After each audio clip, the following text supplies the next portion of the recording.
Okay, so welcome to this discussion on science fiction and technology.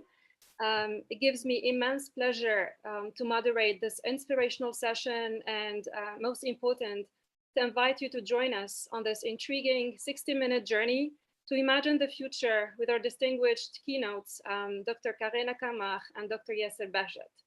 Now, to give you an idea about our keynote speakers, Karena Kalmbach is head of Department Strategy and Content of the Futurium in Berlin. Before taking up this position, she was tenured assistant professor at Eindhoven University of Technology. Her areas of expertise include social and cultural history of technology and the environment, with a particular focus on nuclear history, politics of memory, social studies of science and technology. At TU, she has set up a very interesting interdisciplinary research project in which she and her colleagues investigated the interrelationship of fear and technology, focusing primarily on the question, how does fear drive technological innovation? And this is also one of the questions that we will try to address in today's discussion. Yasser Bahjatt, on the other hand, is a computer engineer from Saudi Arabia, futurist and serial entrepreneur. He co-founded Yatakhayyalun with his partner Ibrahim Abbas, based on the idea that sci-fi is the foundation for scientific development. He's also the author of Yaqtiniya, the first Arabian alternate history. Karena and Yasser will share with us their different views on fiction, technology, and so-called futurism.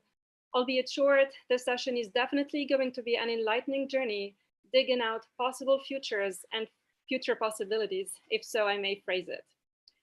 Well, it goes without saying that the interrelation between science fiction novels, technological novelties, and our views on our interaction with technology is most visible when reality comes to par with the fiction of 20 or more years earlier.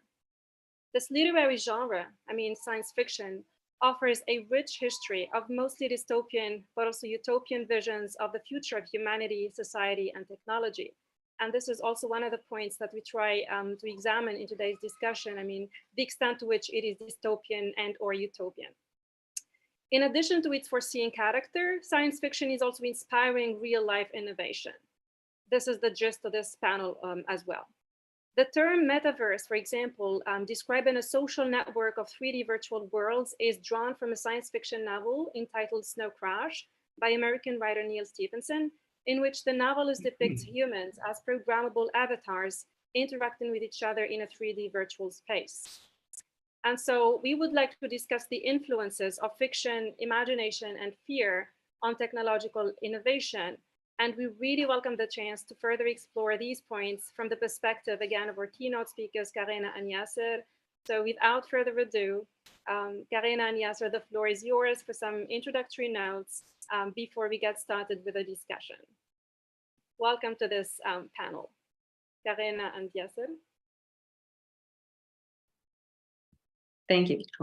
Yeah, thanks everybody for joining in today. And yeah, I'm really looking forward to discuss these big topics with you all, imagining the future, science fiction, and technological innovation. So I think there couldn't be barely smaller projects or smaller topics on the table than these three, wide-spanning concepts that we want to discuss today. And I think what I would like to kick off with is to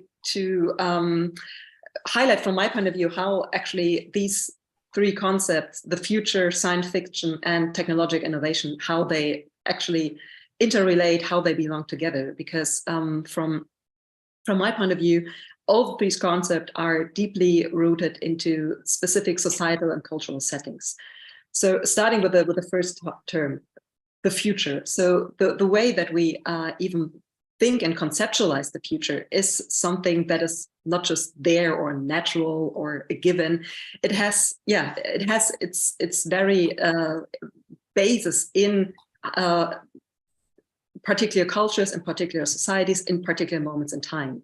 So if we look at, for instance, Western European societies, their take on what we now or what today we come to think of as future is a very recent concept, actually. So some historians would argue that this is actually something that only started in the mid-17th century, this idea of an era in time that you can actively shape, that you can predict, that you can influence, that you kind of like get a hold on and make it yours. That this is something very, very novel and new. That is something that has a lot to do with Enlightenment thinking, but and it's actually the entrance gate for what we come to know today as modern times.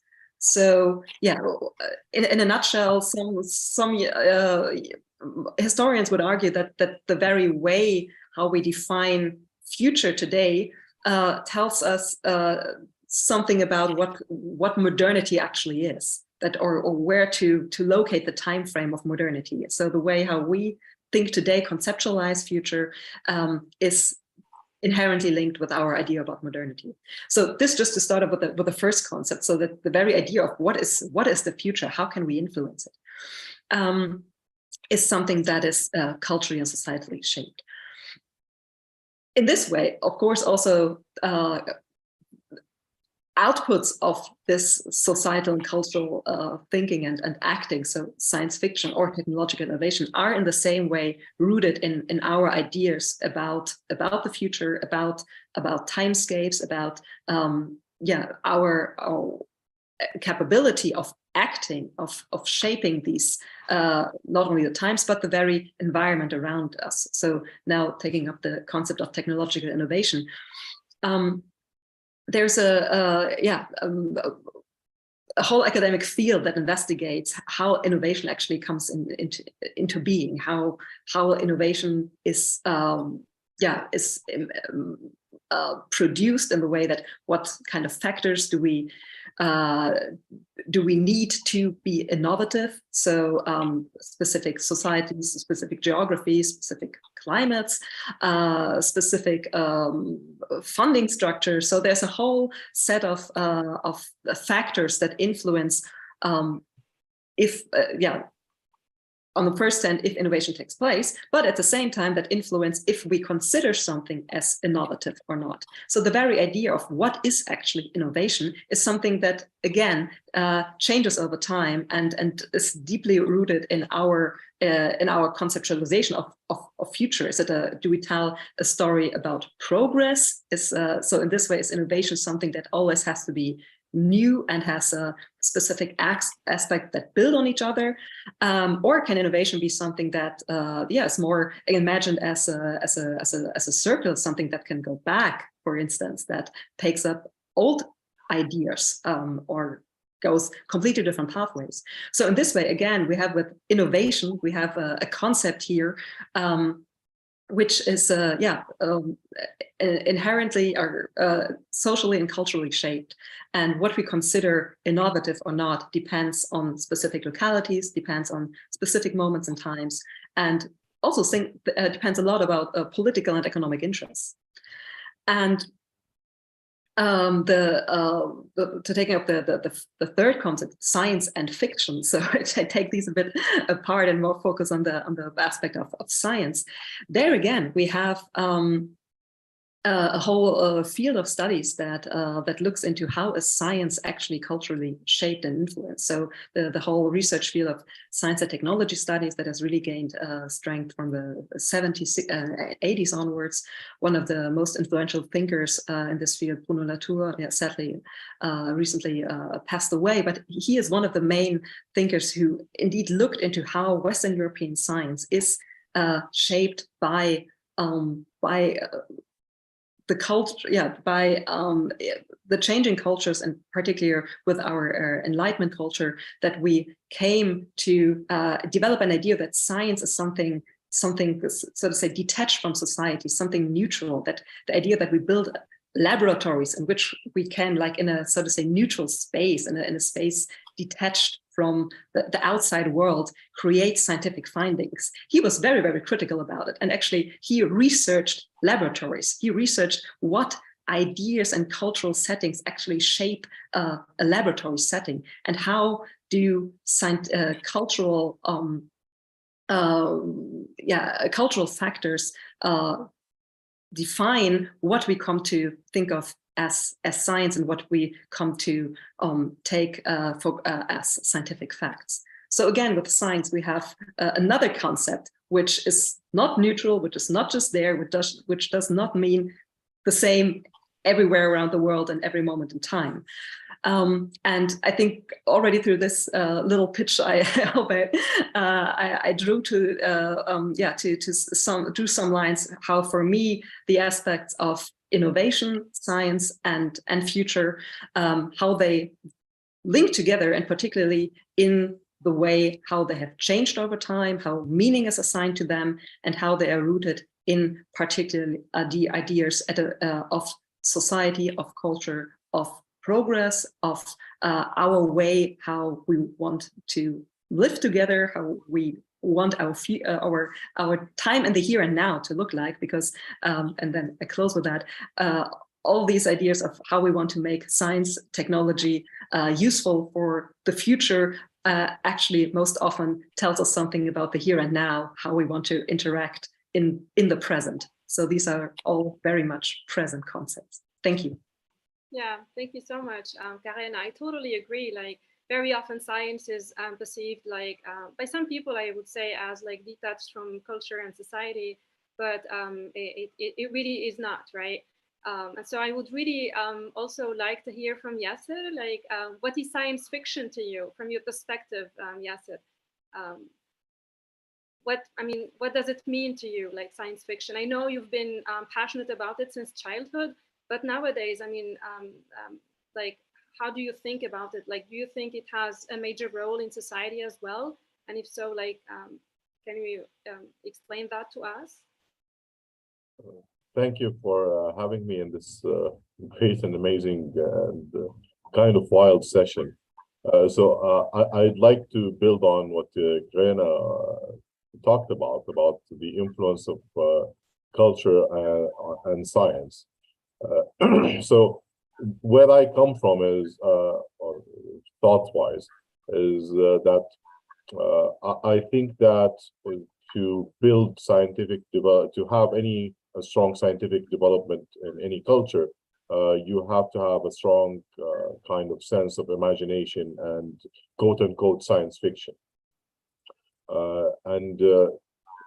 To kind of prove that, I started off with some research that we've done, and we found that there was a very strong correlation in almost every country on the planet between the amount of locally produced, locally consumed science fiction per person, and the number of patents registered in that country per person. So countries that have higher patents per capita are countries that have higher science fiction consumption per capita, which is, again, from a scientific point of view, is a very interesting correlation, but there isn't very clear causalities. They could be totally independent, influenced by something else. They could be that cultures that have higher scientific development are more interested about science fiction, or it might be the other way around, that cultures that develop science fiction become more interested in science. And to kind of figure out which is which, the first point was this train of thought, does it make sense? So I had a challenge. It's been up for 10 years, and I hope anyone in the audience can actually finally set this challenge to rest. Could anyone show me any kind of technology that we have today where I cannot show you the reference for that technology at least 20 years prior in science fiction? And so far, that has never happened. I mean, the toughest one I got was the nuclear bomb, where I was told there is no way someone can come up with the concept of a nuclear bomb or an atomic bomb before science can actually figure out that there's an atom and we split it and it releases a lot of energy. But then I found a novel, The World Set Free, where H.G. Wells actually coined the term atomic bomb. And he's the one who said that we would split the atom to release all of this energy. At that time, scientists were still not in agreement that there was something called an atom to start with. And then more than 30 years later, they dropped the atomic bomb. Which is very interesting that even on that level, science fiction influences how reality is shaped. So to take this idea forward and to prove it, we tried with what if I go to somewhere on the planet where both scientific development per capita and locally produced science fiction per capita is near zero, and try to boost the output of science fiction and see if that would convert into a boost in scientific development. And that's why we established my company at Khayaloon, which is trying to promote and boost the science fiction culture and community across Arabia. Of course, we also explore other topics on the same subject about the actual influence of culture on science, and is science, as Karena said, something that is separate from society and culture, and it's something that just exists in the lab, or is society, culture, and religion actually a huge influence on science? And we try to explore that somewhat in our novels. And the other thing we're trying to do is we're trying to figure out how to boost, if we truly believe that science fiction does influence scientific development, can we actively produce that result, or does it have to happen organically? Can I actually actively pursue the conversion of science fiction to reality consciously? Can I consciously develop science fiction that I want to consciously convert into technology? And because of that, we released an award. Unfortunately, we didn't have the budgets to spread it, so we never got submissions. But the award was science fiction to reality, and we gave a $10,000 prize for anyone who can actually make some of the concepts we came up with in our novels work in reality. The other interesting thing that we look at is, again, how would this shape, how would culture and science fiction shape the future? And the way a lot of people said, so you already have science fiction in the US, in Japan, in different parts of the world. Why is it important to create science fiction in every culture in the world? What value would that add? Since would that really come up with new technologies and concepts, or is it just to say that we're part of this movement? And the way I usually like to look at it is every culture in the world. Imagine that humanity was lost in this huge dark desert with no moonlight, nothing, and then someone pulled out a flashlight, turned it on, and pointed it into a certain direction.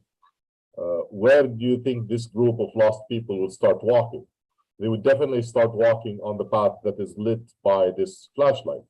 But that does not necessarily mean this is the best path for them to follow. Now, if more and more people started finding their own flashlights and started pointing to different points around them, now this group of humans have more options on the paths they can take, right? So they don't all need to take the same path, and now they have more paths that you can see. And I see that as a metaphor for humanity and science fiction and our exploration of the universe. So the spotlight to me is science fiction, but every culture has its own different point of views, and therefore they will be pointing their flashlight in a very different direction. And the more cultures that start turning on their flashlights, the more options humanity has for the future. Yeah. Thank you so much for this very nice metaphor indeed, like different like flashlights, different directions, different perceptions, right? Very interesting, you know, the synergy also that you talked about when it comes to science fiction, culture, society. Also, you know, you mentioned scientific patents, right? There's a correlation between science fiction and the number of these patents, right? Yeah, very interesting, Yasser, thank you. Now, I have a question to Karena in particular, and it was like inspired by the question of your research group, in which you wanted to explore the interrelationship between fear and technological innovation. My question is like the extent to which, I mean, is our views on technological novelties shaped by the crises and societal fears of our time? In other words, I'm wondering whether our imagination of the future should always be driven by fear, either fear from a haunting past, or like past, a very bad like past experience, or a present that we find like hard to endure. Should it always be driven by fear? Is this like the only feel like impetus for imagining the future, or it depends on you know, which directions, which like from which perspective we want to see it? Karena. Wow, Yes. big question. Many questions in one question. Let me try to get them step by step. So first, I would not. Everything I'm saying now is not meant to be in a normative way. So as you said, should it be driven by that? This is not the point from where I look at this interrelation between fear and technology. It's not a. It's neither a story that I want to tell here about like you should be more afraid, nor a story about like, hey, relax, this is all cool. So neither nor. This is more a story about trying to, it's more a story about observation. It's a story about trying to understand how this interrelation between fear and technology actually works, and how complex and multifaceted it is. Now to break this a bit down, what I actually mean with this. Commonly when we speak about fear and technology, most often we mean it we have an interrelation in mind that means being afraid of technology. It was very interesting. A couple of years ago with some colleagues, we launched a call for workshops, for a workshop in which we encourage people to submit abstracts and then for papers on the multifaceted relationship between fear and technology. And 90% of the submissions we got were all about people being afraid of technology XYZ, and either how this could be overcome, how this should be overcome. So there's been many times very normative approaches of, okay, we have a technology here, this technology is meant to save the world, so people should reduce their fears. So this is at least in European academic thought on relationship between fear and technology, a very, very common approach. And me and my colleagues at Eindhoven University, we were actually rather surprised about this, because just to pick up the example of nuclear energy that Yasser already threw in the discussion. So yeah, there is a big anti-nuclear movement around the world that stages also their fear of nuclear bombs, the problem about possible accidents at nuclear plants, so on and so forth. But the very way how nuclear technology came into being, why it became such a powerful technology in the 20th century, is very much driven by fear. So if you look at why Western European countries started to build all of a sudden nuclear power plants in the 70s, this is a story about being afraid of being dependent on Arab oil. I mean, this is a very economic fear that drove the expansion on nuclear power plants. Or, I mean, the development of the nuclear bomb was a very clear fear about political enemy that you wanted to deter or scare, or whatever term you wanted to use.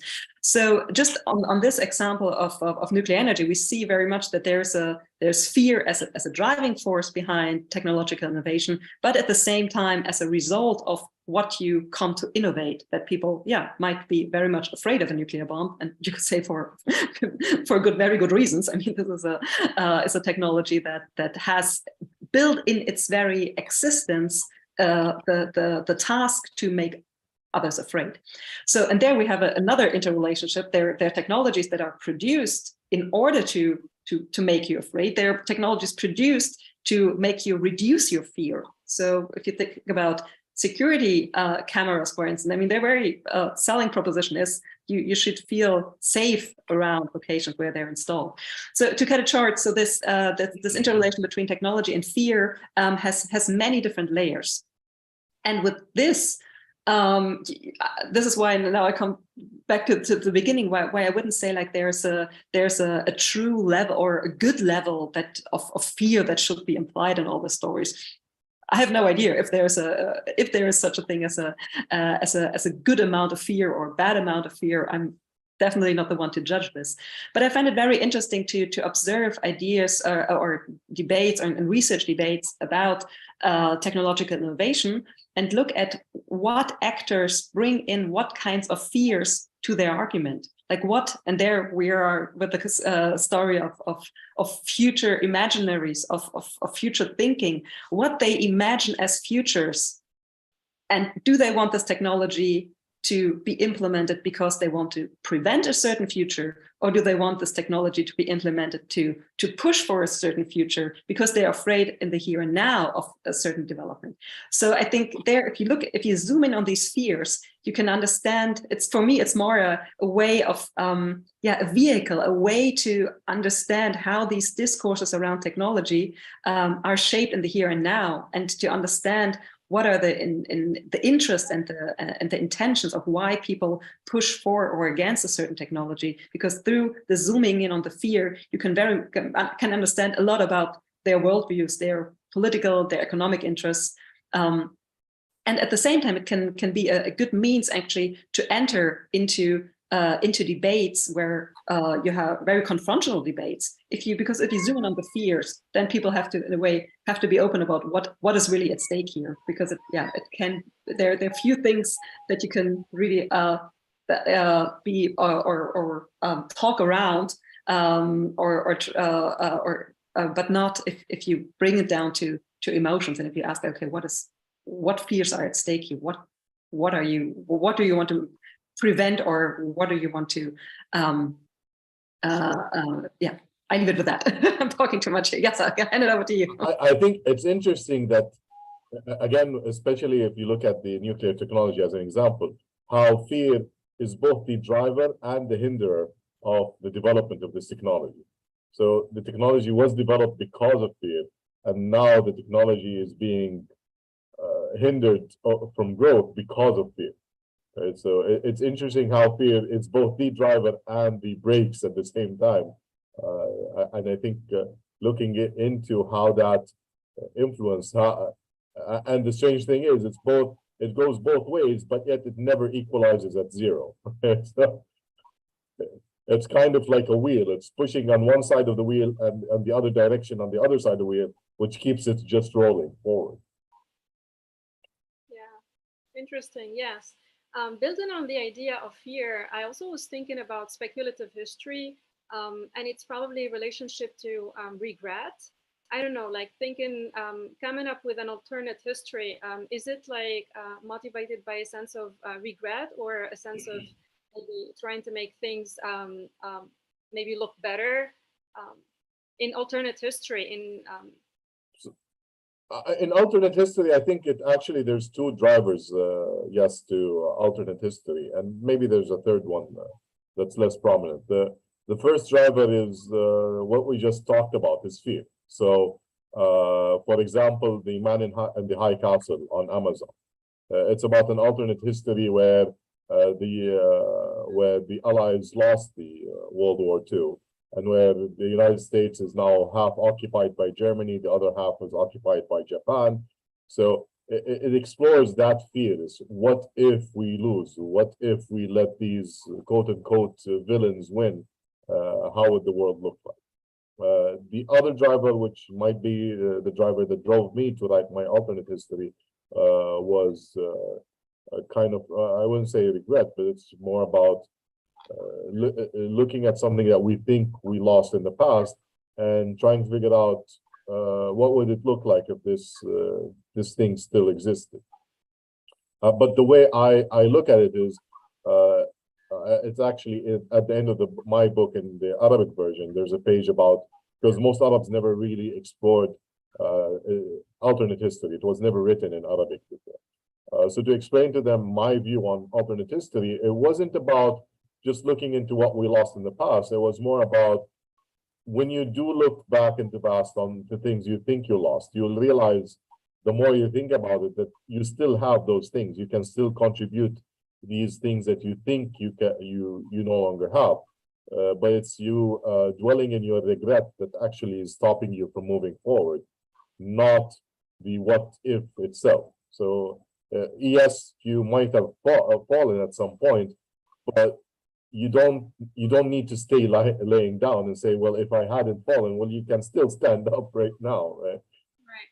But to me, that's one thing. The other thing about alternate history that I think is very inherent and very important about alternate history is it helps people understand the mechanics of history. Unfortunately, in schools, when we go to history class, they teach us that history is about a bunch of names, dates, and places, right? But why are they teaching us? I mean, it's like the kid in math. Why are you teaching me this formula or that thing? So the same thing applies for history. And the reason we learn history is two things: to learn from our mistakes so we don't repeat them, and know how things work so we can build a better future. And I think alternate history helps you way better than just studying normal history and understanding how the mechanics of history work. If you understand what are the events that influence the outcome, it's just like looking in a chemistry lab at a chemical interaction. Right? By looking at many chemical interactions, you start realizing, oh, so if I put this with this, this is going to happen. And I think that in alternate history is on a much bigger scale, on a humanitarian scale. Yeah, very interesting. Yes. Also, when you were talking about like different cultures, I had a nagging question about like how challenging you think it is to talk about the future in different cultures. I mean, do they approach it like the same? Is it like, you see what I mean here? I think Karena touched on that point, so she can delve a little bit into that. Yeah, no, yeah, love to. Just following up on a quick comment on alternative history. So as a historian, I'm compelled to comment because it's very interesting that academic historians, like alternative history is for them something same as with a reenactment or historical novels. So people either hate it or love it. So there's barely something in between, a neutral view on alternate history. But what I find, because I mean, people argue about, is it actually necessary to spell out this alternative world, or is it more important to point out to the factors that made this one past actually become reality?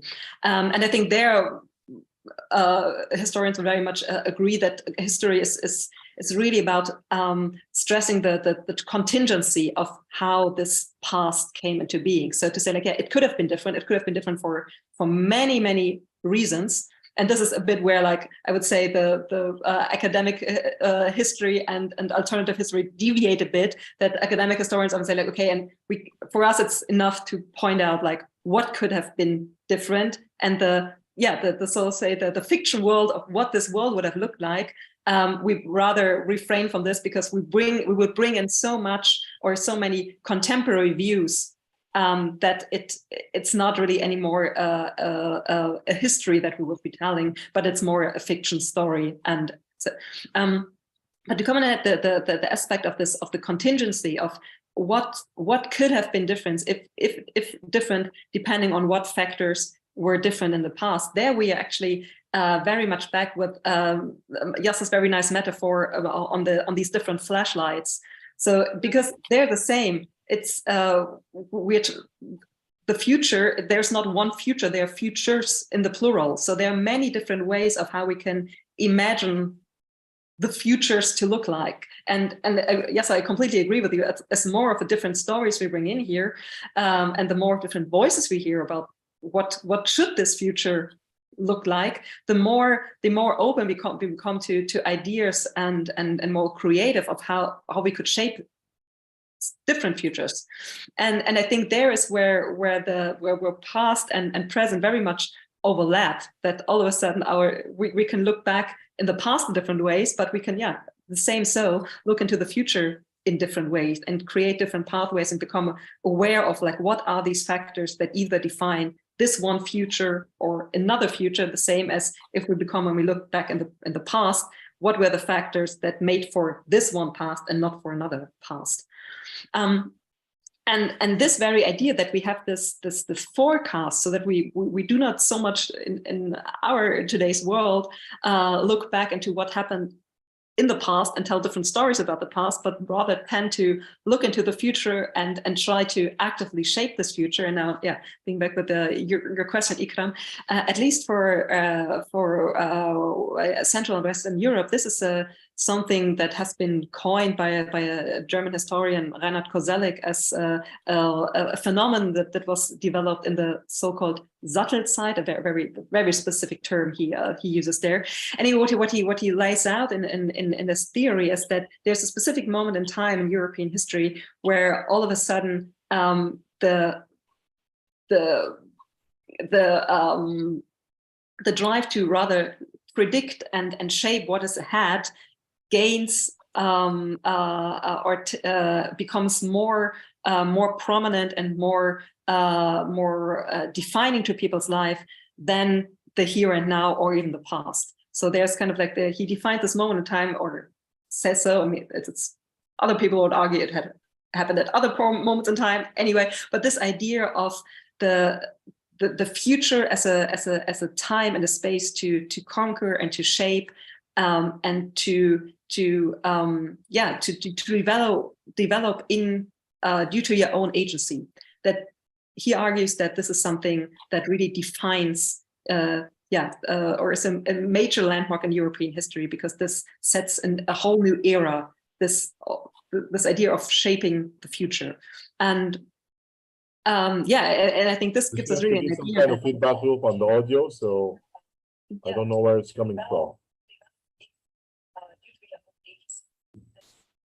This is something that really defines Yasser, can you hear us? Of European history, because this sets a whole new era, this idea of shaping the future. And That's strange. Can we Yes, sir, maybe. Just in case? Maybe do you have the browser open with the YouTube link or anything? Because it appears to be the time lag. Yes, can we all mute so that it just would stop and then we start again?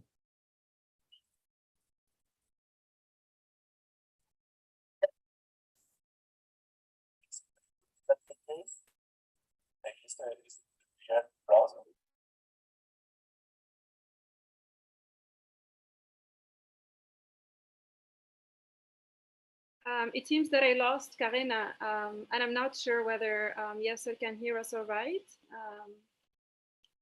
Yeah, I can hear you fine now. Okay, Yes, I can hear you too. I don't know if you can hear me. Okay.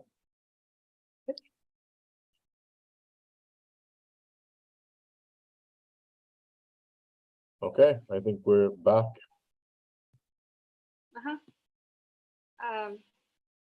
Ikram, fill us in. Until when did we all hear each other, or when did we get lost? We like talking about conquering the future. It's up to us, like the way we want to conquer it. And I was thinking about if we conquer the future, then we need probably to decolonize the past. This was like my idea, right? But please, yeah, feel free to go on with your explanation about how we. Or probably let us probably move on to another question before we give the floor to the participants.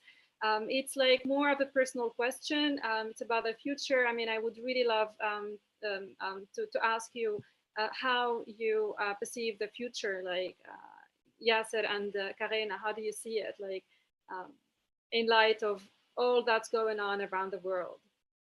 And does science fiction again help us probably shape or your view of the future?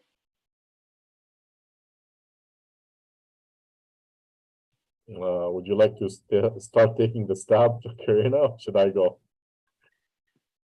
Okay, so I think pretty much I know that might sound cliche or a bit tacky, but the future is what we make of it, and I think. This is one thing that not a lot of people, I mean, a lot of people say, but not a lot of people really grasp. And that's, I think, one of the values of alternate history. is that you realize that very small acts in the past actually created our current future.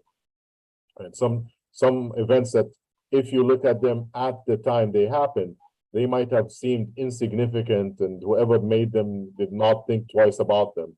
But then moving forward 100, 200 years, you realize that that very small act shaped a lot of the world. So if you apply that to yourself, you realize that everything you do, regardless of how small or insignificant you think it is, actually helps and contributes into shaping the future. So you need to be a bit more mindful about what you're doing and how you want it to influence that future, no matter how small that act is. Yeah, wonderful. Thank you, Yasser. Karena. Yeah. Yeah, couldn't agree more that our ability to imagine the future. So although it has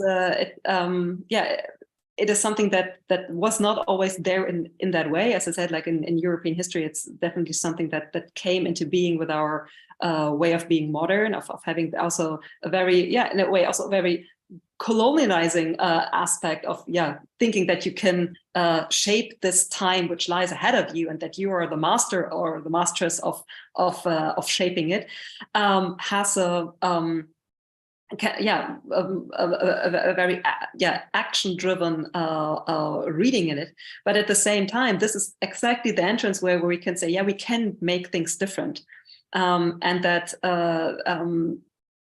the ability to create different futures, that there's not one only path dependency on where things can lead to, but that there are different futures that you can imagine, and that you can make the future better than the past. Or Ikram, you spoke about decolonizing the past. We should decolonize our futures in the way of becoming aware how, for instance, in terms of colonialism, how our present, how our past were colonial, are colonial, and to make everything we can that the futures that we imagine become less colonial. So there is agency at hand in the way how we conceptualize future today. It is all about agency. So, and my argument would be, if we think that we can build the future, then let's do it, and then let's take this imagination seriously, and think of us as the ones who shape this future and who build the future, and let's build it in the way that we want it, and we want it together. And go ahead, please. And this is why I like the metaphor that Yasser used about the flashlight so much, and the abilities to be creative, to think about things differently, to imagine other worlds, and I think science fiction is a wonderful vehicle to try this out. And this aspect that Yasser brought in his input talk about is there a correlation between innovation or patterns and science fiction? I would maybe not. I'm wondering if there's ever a correlation that you could find in there, but maybe rather bring it down one level below and say, like, the ability to be creative, to have imagination, to try out different things, to try out different worldviews, can either lead to developing new patterns, or can lead to science fiction, or can lead to innovation, can lead to many things. But so in this way, science fiction is maybe more an indicator of how much you feel that you are free to express these thoughts and ideas and this creativity.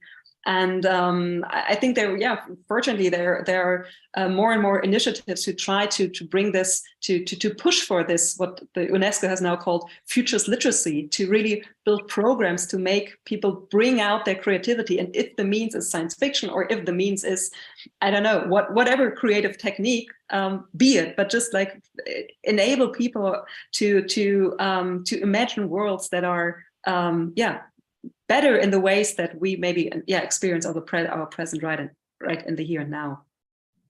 I just want to comment on one thing about, you said science fiction is about how free you feel about expressing these ideas. while ironically, historically, I mean, if you look at the Soviet Union, for example, there was a lot of science fiction coming out of the Soviet Union because they were not free to express their thoughts. So science fiction was used as a medium where they were able to express their thoughts, but without getting into clash with the censorship and with those who wanted to hinder that. So sometimes science fiction is actually an indication of how unfree you are to express your fears and thoughts. Yeah, so it's like a double-edged weapon here. Paradoxically enough, it shows how unfree you are, and probably it's also a way to help you unleash those creative potentials. Yeah, thank you so much for this amazing discussion, and I'm so happy also we ended with a very positive note. I will borrow here Karena's expression, let's take our imagination seriously, and Yasser's when he told us like we should be mindful about our actions regardless of how small they are, because they help shape the future, and a good future definitely. And I would say that definitely the world is going to be a better place if we accept actually those different flashlights, right? The end of the day, light is light. Different, flashlights mean just, different directions, and it's definitely enriching. Now I give the floor to participants. If you have any questions, please drop them in the Q&A rubric. We already have a question from Mohammed Al Saidi. He's asking about your take on discourse and imaginings of Arab futures. Probably this is directed to Yasser, but also Karena is welcome to answer if she has like any. So I think it's the reason we started Yatakhayyalun is to put into the discourse the ideas and the future imaginings and the future thinkings that we want to instill into the young generation so that they would actively pursue a better future. So I think, again, the future is shaped by how we think and what we do. And if we can influence a lot of people to do small things that would positively impact the future and will point the future toward a positive and inspiring future, that would definitely, that's what the future that will shape.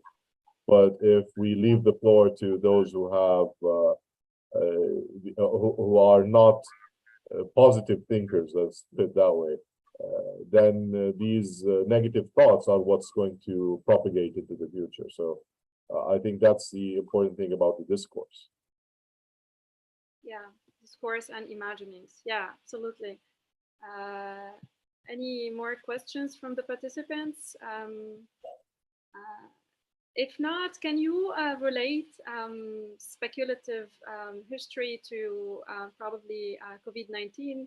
Will we have like alternate history in relation to the 2020 pandemic? You think like in maybe 10 years ahead, or yeah, because probably imagining the past differently, because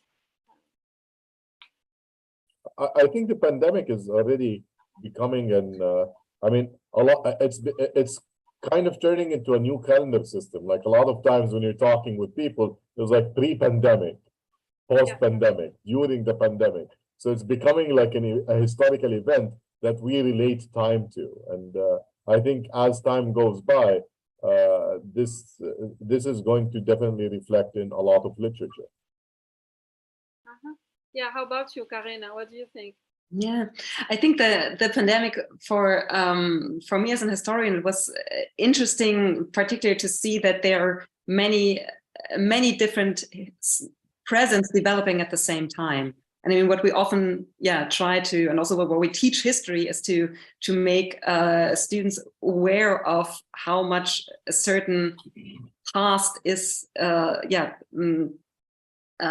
defined by the social, economic, political context of a certain historical actor. So it is all the same past that enrolled, but how people experience this past, how they felt, I don't know, at an historical moment, like a revolution. It is a different story for each individual, what actually happened to him, her, or they. So in this way, I think that the pandemic, as it was an historical event that almost the whole world lived through at the same time, it became very much clear in the here and now that although it is the same event, people experience it very, very differently. And even, not only depending on the different geographies, but in the same city, in the same street, it depended on what kind of job you were in, what was your socioeconomic status, if you had kids or not, how old you were, what diseases you had, pre-diseases, so on and so forth, how you lived this historical event. And I to draw, if you can, so anything positive from this, I at least hope it made us aware that we are not experiencing a historical event in the same way, each and every one of us, but it is very much individual stories, and that we have to be careful not to create just one narrative, thinking that this one fits all, and we have, just because we have implemented it, this is the one story that fits everybody, but that we have to be careful and listen to these different stories, these different experiences, because I think this is exactly what we as historians try if we find out about the past. Listen to different stories, listen to different individuals, trying to look into different sources to patch together a mosaic that is as complete as it is, as much diverse as we can somehow do. And I hope so that people, at least kept this as an experience from the pandemic, to see that such an event affects everybody differently for different reasons. I think another thing related somewhat to this question is alternate history regarding the pandemic. There's actually a precedence. There's a novel titled "The Years of Rice and Salt," where the author was looking at how would the world have changed had the Black Plague played out differently. So the Black Plague wiped out, I think, about a third of the European population. But this author said, what if, which is at that point a real threat, if the pandemic went a little bit out of hand, it could have wiped 90% of the European population.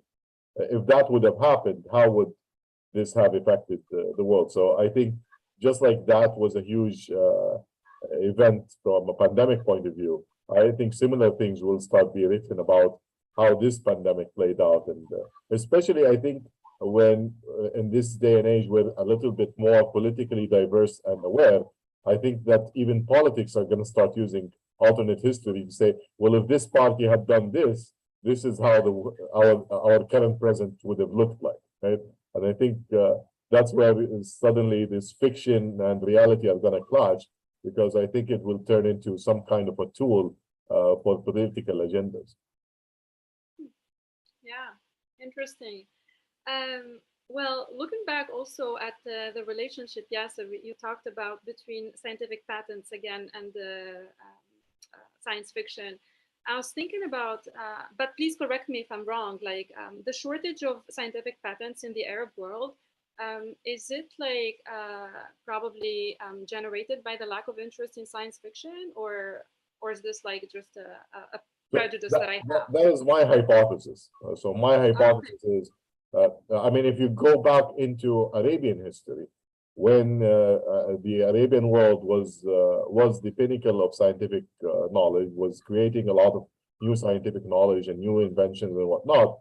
At that same time, you had 1001 Nights, you had Kalila and Dimna, you had so many other fictional that I would quote unquote call science fiction of the time that was coming out of the Arab world. And there's actually, I am sorry, I'm not very, my memory is not very well on the names of titles, but there was a story that told the story of a kid who was lost in the jungle alone and was raised by deers, and how his worldview would look like. There's a lot of very interesting stories and fiction that was coming out of the Arab world when they were at the peak of science. And then when that started dropping for whatever reasons, and there were not as many fiction and imaginative work coming of the Arab world, at that same time, they started losing foot and drop in scientific output. So even when you look historically, there is a very clear correlation. Now, again, this correlation could be caused by something totally different, and they would not be influenced, but that correlation exists in so many parts of the world and in so many historical periods. Yeah, absolutely. Well, since, okay, I don't think we have more questions from the participants. I would like at the end to thank you so much for this enlightening discussion. I have definitely learned so many things from you, Karena and Yasser, and I look forward to future discussions with you on much more interesting topics. The floor is yours for some concluding remarks, if you have any. If you have any addition or any concluding remarks, Karena? Apart from thanking you for this wonderful talk and thanking Yasser and all the other ones who were organizing it behind the scenes and bringing us here together, and yeah, my pleasure to be part of this lunch talk, and yeah, hoping that we can continue this discussion. Any recommendations for research on futurism, or any special directions you want to emphasize research-wise, maybe that haven't been explored? My only closing remarks would be that try to if you don't read science fiction or don't follow it, not necessarily read. I mean, you can watch if reading is not what you like to. But if you're not into that, I would first urge you to actually get into it, because you would be amazed by all the ideas that you would get, whether technologically, philosophically, socially, from this kind of work. And also, if you are already into science fiction, broaden your horizons. Start reading. If you read American science fiction, start reading Japanese. Start reading Arabian. Start reading African. Just take one word from every culture that especially the cultures that you're not really exposed to. Science fiction is one of the easiest and most entertaining windows you would have into those cultures. Yeah, and adding to this, if you happen to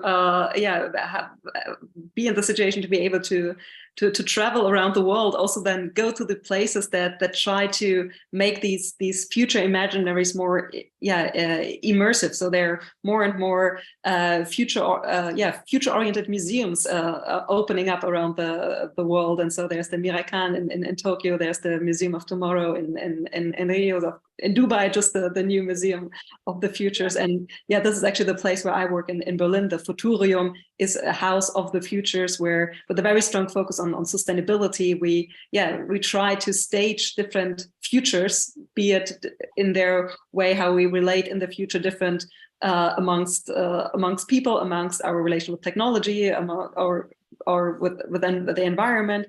So these places where you can have a more not only literally or literature based or video based approach, but a more immersive approach, they exist, and I can just encourage you to go explore them. And if ever you happen to be in Berlin, drop by the Futurium and or give me a call or write me an email and get in touch. It would be lovely to meet you in person. Yeah, nice. Thank you so much. So yeah, read science fiction and go to a museum about the future. Yeah. Thank you so much, Karena and Yasser, again. I was very honored to talk to you this afternoon. And I wish you all the best in all your research endeavors. And may your imagination be ever fertile. That's my wish. That's a wonderful goodbye. Thank you. Thank you. Thank you. All right. Bye. Bye.